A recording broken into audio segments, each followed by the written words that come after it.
Olá, bom dia. Você sabe o que é educação parental? Pode parecer estranho, né? Mas é uma nova orientação que serve tanto para a medicina, para a educação, para instituições e de alguma forma está em vários aspectos da nossa vida.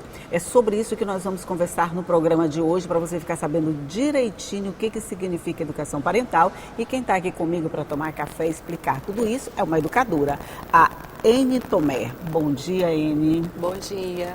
Seja muito bem-vinda. É um prazer, obrigada pelo convite. Eu vou começar pedindo que você me explique assim rapidamente, só para a gente situar as pessoas, o que é educação parental e do que a gente vai falar. Educação parental é um termo que todo mundo olha, se questiona e até um certo desdém. Né? Nossa, mas educação parental eu já nasço sabendo, eu sou mãe, mas não. A educação parental hoje é um grande movimento vamos levar aí 30 anos, mundial, que se trata de orientação.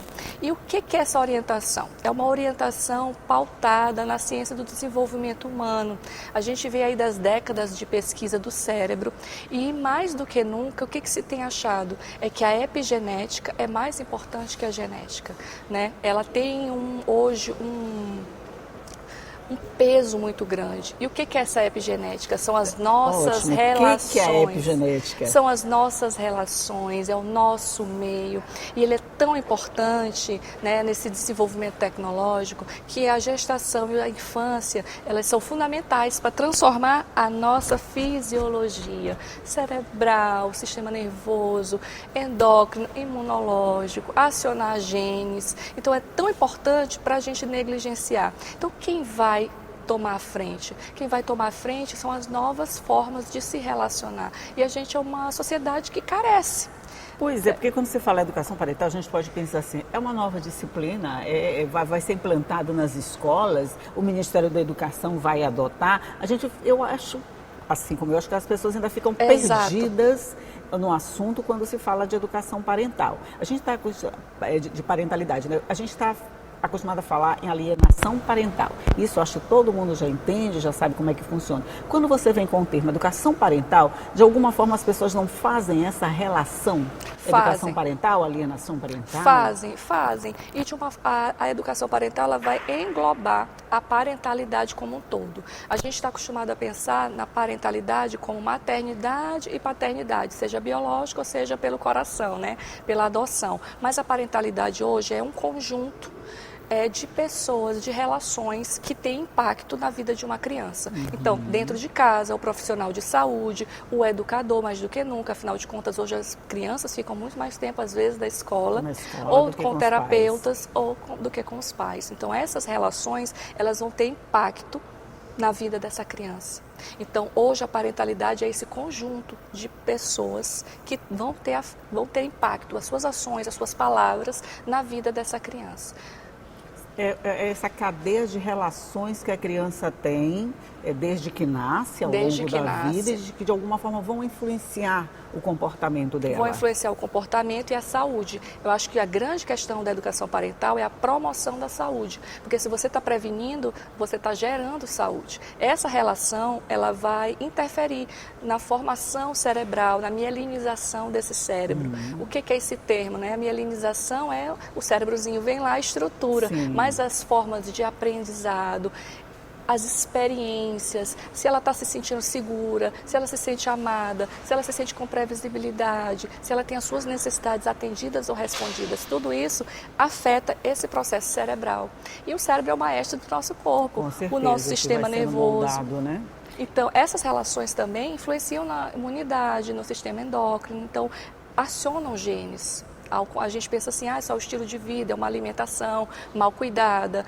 Claro que a gente vai ter as variáveis socioeconômicas, né, que isso vai influenciar uma dieta pobre, vai ter uma deficiência cognitiva, a gente vai ter as variáveis. Então, pelo que eu estou entendendo, de alguma forma, a gente vem exercendo essa educação parental, mesmo que não perceba que está fazendo. No momento em que você se relaciona com alguém, principalmente uma criança, como nós estamos falando agora, você de alguma forma está influenciando essa criança, seja lá da forma que for, mas você está deixando um rastro ali. a educação vem no sentido de transformar essas ações e tornarem elas positivas para esse desenvolvimento. A gente vem de uma cultura que, ao longo do tempo, se você for pegar desde o século XIX, que está mais recente, que a criança é uma cidadã de segunda classe. Criança não tem querer, criança não tem vontade, criança é passivo de castigos, mesmo que fira as leis, o código, o estatuto da criança e do adolescente. Todo mundo diz, isso é uma bobagem, o filho é meu, eu faço o que eu quero. No restaurante, se você vê uma mulher sendo agredida, você já tem a iniciativa de chamar a polícia. Se você sabe de um idoso que está apanhando, que está sofrendo, você tem essa iniciativa. E criança, não. Eu não vou me meter, é a mãe que sabe, o pai que sabe. Eles que sabem como educar. Eles é que sabem. Mas não é bem assim, isso é cultural. A maneira como a gente se relaciona vem dessa mensagem, digamos assim, porque a mentalidade ela tem uma construção ao longo do tempo, social, cultural, e influencia a nossa maneira como a gente vai olhar para ela. Se a gente passa a olhar essa criança com igual valor e dignidade, é justamente aí que a gente vai entrar. Quais são esses benefícios? Além da redução de violência doméstica, esse jovem buscar na adolescência droga. A gente já tem vários programas acontecendo aí, tanto no Ministério Público, no Brasil, em varas da infância e juventude, além de programas de parentalidade, em qualificação de profissionais dentro da escola, que ao contrário do que a gente pensa, tem que ser duro, tem que bater, tem que castigar, a ciência diz que é tudo ao contrário. Quanto mais você castiga, quanto mais você pune, mais você adoece. Não só a mente, o comportamento, mas a saúde mesmo. Então essa é a grande questão. Acho que por isso que o governo está se movimentando nesse sentido. Mas o governo está se movimentando nesse sentido, mas essa não é, vamos dizer assim, uma iniciativa quase que pessoal, individual, de eu mudo porque eu vou mudar a vida de alguém, eu transformo as minhas atitudes para melhorar o impacto que ela tem. Quer dizer, ela é uma coisa muito, eu diria, essencial e pessoal mesmo. Cada um decide que vai fazer parte desse movimento, dessa educação. Sabe por que nem sempre? Porque, como eu te disse, a gente é fruto dessa cultura. A cultura é o conjunto dessas relações históricas. Sim, né? Tudo é cultural. Quando o governo faz essa legislação, ele chama para si a responsabilidade para conscientizar, sensibilizar e mostrar uma direção. Imagina aquelas mães que têm menos acesso à informação, são as mães que estão em condições socioeconômicas mais vulneráveis, que vão encontrar na escola do filho, né? O amparo, é aquela professora, é aquela orientadora que vai estar preparada para orientar e dizer assim, olha, seu filho é um marginal, seu filho não é isso, seu filho é aquilo. Aí como é que ela chega? Ela recebe aquilo ali, né? Minha vida já é sofrida, eu já estou levando mais, aí ela bota a raiva dela, a frustração. Um pezinho mais na carga que já não estava leve. Já não estava leve, daquele adolescente. E ao contrário do que a gente pensa, por muitos anos se acreditou que o cérebro estava formado na adolescência, né? E, de fato, em massa e volume, sim, porque a nossa cabeça não vai continuar crescendo. Porém, a mielinização só vai ter sua completude, ou seja, só vamos ter maturidade, as pesquisas estão mostrando cada vez mais, aos 24, 27 anos. Imagina só, é muito tempo. Então, o adolescente ele está passando por transformações cerebrais intensas, ele não tem essa causa-consequência, ele não tem essa abstração, essa análise que a gente faz. Mas aí, Amy, como é que entra a participação do Estado, das instituições governamentais? Porque a partir daí você começa, vamos dizer, a oficializar essas atitudes. Elas podem não ser mais espontâneas ou naturais ou pessoais, elas passam a ser quase que obrigatórias, institucionalizadas. Como é que acontece esse processo da intervenção do Estado? Vou dar um exemplo que é bem mais fácil. Vamos deixar esse exemplo para o próximo bloco? Vamos. É rapidinho, a gente faz o intervalo, a gente toma uma água, toma um café e volta para conversar. Não me só.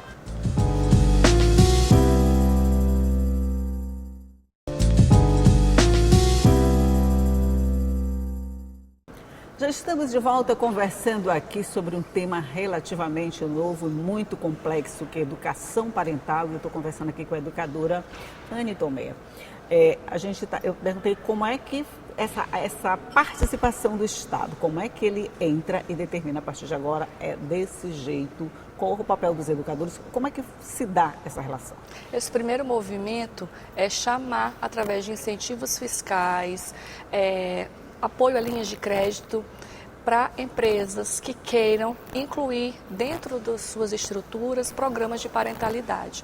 A gente vai ver exemplos aí ao longo do nosso país e até no mundo, empresas multinacionais, que hoje você tem aí que a promoção de qualidade de saúde, quando você agrega esse funcionário, essa cultura de parentalidade na empresa, você tem mais produtividade, até 50%. Tem até um programa, um projeto muito interessante no nosso país chamado Maternidade nas Empresas. Segundo passo, por que não discutir a questão da licença do pai?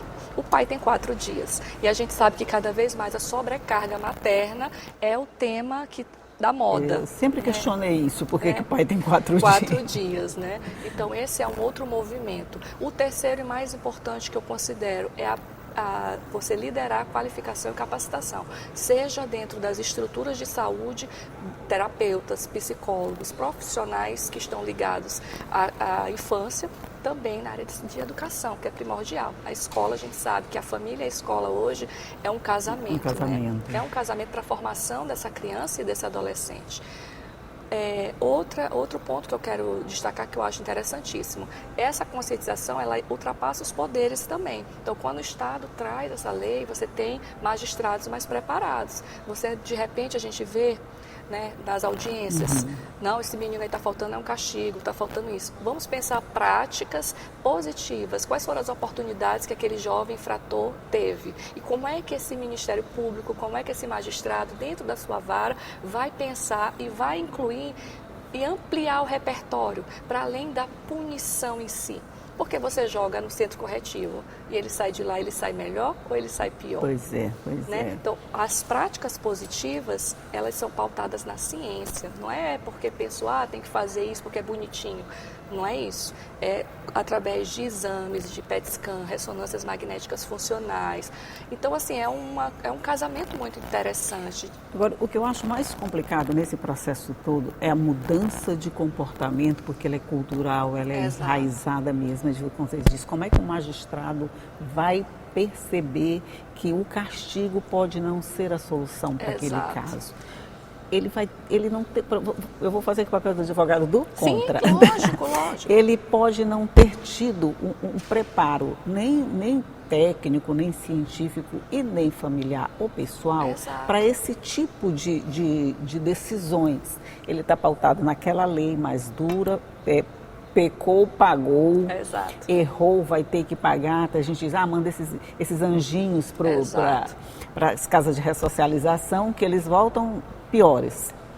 Mas até assim, o imaginário popular determina esse tipo de comportamento. Essa mudança, ela vai levar um tempo, ela já está acontecendo. Como é que você vê essa mudança, essa relação de novos comportamentos? Os defensores da infância, de fato, como eu falo, que é uma causa, a gente pensa que é uma semente. Vamos fazer uma analogia com nós mulheres. Nós entramos definitivamente no mercado de trabalho no século XX, após a Segunda Guerra. Quais são as causas caras da nossa vida? Hoje ninguém estranha uma mulher trabalhar, hoje a gente pode ir no banco abrir uma conta, nós somos donas e proprietárias do nosso dinheiro, escolhemos nossa profissão, podemos nos separar sem que isso seja um escândalo, isso não impede que a gente forme uma nova família. Isso demandou um tempo, porque a gente veio semeando, veio os movimentos, veio a inclusão no legislativo da licença maternidade, que não existia, veio o Código de Proteção à Infância, em 1992, se eu não me engano, criança não pode trabalhar, Sim, então a gente já teve algumas você vê que a Mudança. sociedade ela vem de um caminhar. Então é preciso começar. Esses estudos são relativamente novos se a gente considerar a medicina, que é tentativa e experiências, né? Você fala padrão ouro, porque essas experiências estão sendo estão acompanhando a tecnologia, estão sendo bons resultados, boas evidências. Mas, por exemplo, há 30 anos comer ovo era errado, hoje já é recomendado, né? Então acompanha-se a tecnologia disponível, os estudos disponíveis. A mesma coisa, essa analogia serve para ilustrar a proposta da educação parental positiva, a lei da parentalidade positiva. Ela é esse conjunto de estudos que vem acompanhando as transformações tecnológicas e as transformações da sociedade. Então, quais são os resultados que a gente tem de uma cultura punitiva? Porque a gente tem uma cultura punitiva. Não, vai ter que não isso, é vai que ter os que presídios aquilo. estão lotados, né? Isso mesmo. Então, da nossa sociedade, né? A criança bate, você bate de volta. Qual foi a habilidade que você ensinou para ela? Nenhuma. Apenas que você também não sabe controlar o seu impulso, você não sabe lidar com a sua raiva, você não sabe lidar com o seu sabe bater também. Exato. Pois é, mas a gente ao mesmo tempo está preparado para que isso leve ainda um tempo para que aconteça. Agora, só uma curiosidade, como você abraçou essa causa? Porque você me disse que é uma causa, né? Então, como de repente você descobriu, eu quero ser uma educadora parental?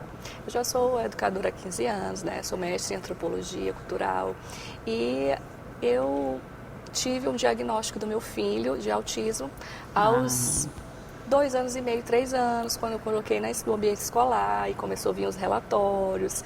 E daí eu levei num neuropediatra e aí de cara veio o diagnóstico, autismo. E ao longo do primeiro ano, foi um ano que a nossa qualidade de vida caiu muito. Em que sentido? Angústias existenciais, a minha vida vai ser assim. E eu me relaciono muito às mães atípicas, que às vezes elas só têm esse abraço entre elas, entre grupos. Muitos profissionais ainda querem aplicar, né, ferramentas, fórmulas de controle de comportamento em criança. E a nossa vida diminuiu muito e eu questionava. E meu filho, vai ser assim para sempre? A gente vai ter sofrimento para sempre? E aí ele adoeceu e eu resolvi sair daqui. Encontrei em Minas Gerais uma outra profissional que também era educadora parental e foi que me abriu os olhos para uma mudança relacional dentro de casa. Tirei de várias terapias, levei uma psiquiatra que também é psicanalista. Todo mundo, meu Deus, menino de 4 anos fazendo psicanálise. Sim, e eu também. E hoje o diagnóstico dele, né, depois de 8 meses, que eu fui ser a mãe que ele precisava, fui entender as relações dentro da minha casa, os processos que nós vivemos, atravessamos e passamos, com apoio de educação parental, terapia, obviamente, psicanálise. Ele é uma criança como outra qualquer. O diagnóstico dele foi resultante de trauma da primeira infância. Então você vê um diagnóstico apressado, uma mãe angustiada, querendo em 15 minutos também uma resposta. Resolver a vida dali para frente. Então foi um passo para trás e acesso à informação, que eu não tinha. Pois é, acesso à informação, isso é muito importante. A gente sempre disse que informação é poder. Você precisa da informação para definir quais são os passos que você deve dar na sua vida. Mas você diria que essa é uma informação que já está disponível para todo mundo? Eu vou dizer sim e não. Ótimo. Sim, por quê? Não, por quê? Exato. Sim, porque hoje a gente tem a internet, né? Mas aí você também tem que ter uma sabedoria de filtrar. Isso. Porque tem muita gente vendendo curso para treinar isso, para treinar aquilo, para treinar... E esses treinamentos, eles não são condizentes com a parentalidade positiva. Vou te fazer uma perguntinha. A gente é dessa geração que tinha as revistas. Teste. Como conquistar um gatinho em 3 dias. Funciona. Pois é. Por que para a criança a gente quer o passo a passo? Para dormir, para tirar a chupeta, para mamar.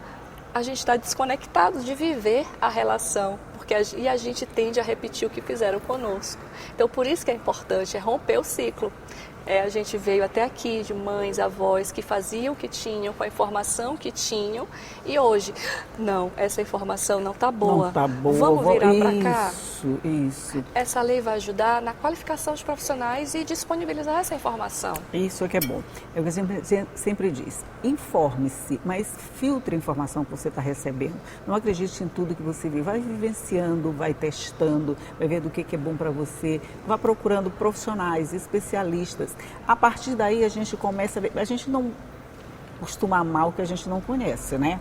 Precisa conhecer. Então, educação parental veio para ficar, com toda certeza. São mudanças comportamentais que vão acontecendo, que vão acontecendo ao longo do tempo e que a gente precisa estar preparado para elas. A gente tem que estar disponíveis para as mudanças, senão elas não acontecem também, né, Anne? Nós estamos tão angustiados querendo mudança de fora, mas ela começa também, ó, que ela atenda. Não, dentro. A gente quer que as mudanças outros façam por nós. Mudem para atender os nossos desejos, Exato. né? É mais ou menos isso. Olha, esse é um assunto que a gente ainda tem que conversar muito a respeito para massificar a informação, Exato. mostrar os benefícios, mostrar resultados, para a partir daí as pessoas tomarem consciência e conscientização de que os resultados vão ser sempre os melhores, com toda certeza.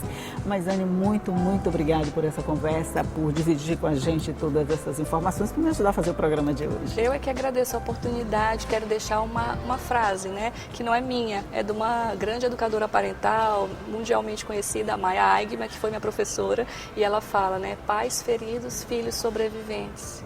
E o quanto essa frase vai tocar em você. Obrigada. Pois é, obrigada a você. Bom dia, obrigada a você, bom dia, tchau e até a próxima.